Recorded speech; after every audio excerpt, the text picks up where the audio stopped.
Rhyming Dialog 2. Hi. Hi. Are we going to try to rhyme this time too? I called it Rhyming Dialog 2, so I think we have to. Fine. Don't whine, it's benign. I get stuck with the brunt of it anyway. It compels right and left brain to meet halfway. An exercise in compromises that surprises and emphasizes. But don't you think the dialogue would be more clear, simple, and distinct without all of these rhymes rendering many statements less succinct? Probably, but this dialogue isn't intended for scholarly review or analyses.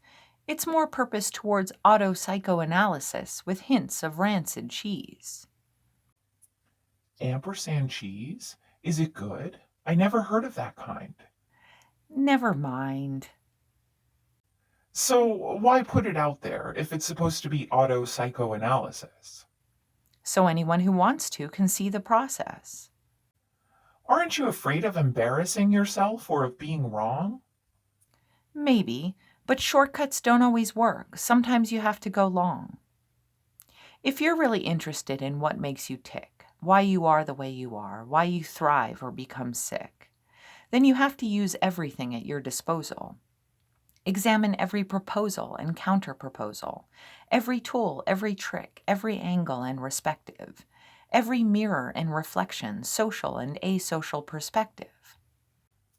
So what's the goal in all of this? What's at the fore? To learn and to know more. Have you ever experienced a blind spot, something right in front of you, but you couldn't see it because it was invisible to your view?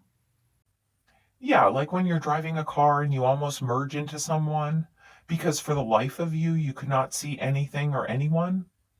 Yeah, or when you have a big dirty smudge on your face, but you don't know or care until you look in the mirror or someone else makes you aware.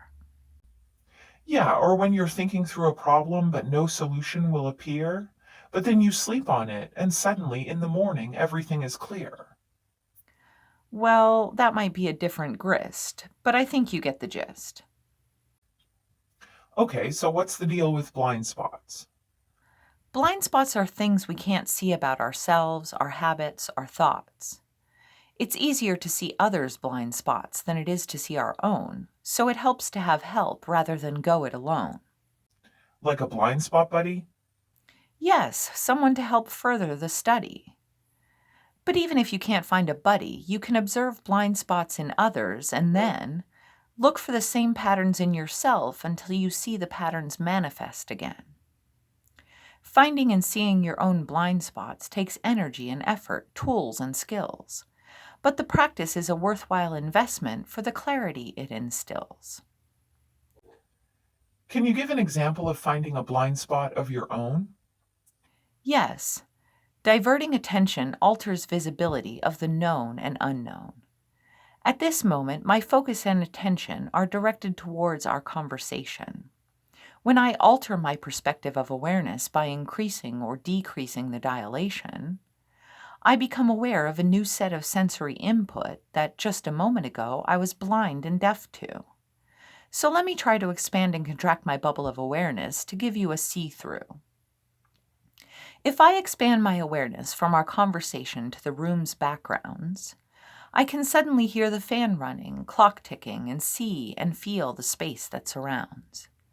If I narrow my focus from our conversation to the screen that is in front of me, I can suddenly see the dust, colors, fonts, notifications, and that it's 2:45.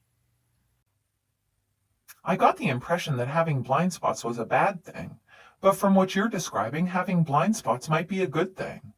If you could see all of your blind spots all at once, you might go nuts. Right, you'd be a complete futz. The blind spot mechanism isn't good or bad, wrong or right. It's a kind of lens between you and macro and micro scales of sight. A filter between your focused awareness and an ocean of vast obscureness. Okay, so give me an example of why it's useful to exercise this tool.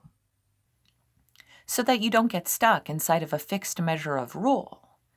Right now, my focus is on our conversation, on the discussion, and what I'll say next. My current blind spots consist of everything else in the multiplex. Now, what if I direct my attention towards you? What you think and feel. Are you hungry or tired, engaged or bored, apathetic or filled with zeal? Do you have another appointment? Did you have a long day? I can guide my awareness towards external consideration in such a way. Instead of just projecting I, me, and waiting for bounce back, I can accept reflections and projections originating from you to Saddleback. I can bust out of my single-minded perspective and peek around through yours. From there, I will see different angles, different sentiments, and underscores. Kind of like a crystal ball view into another's reality. Let me try. I think you're going to wrap this up so we can say goodbye.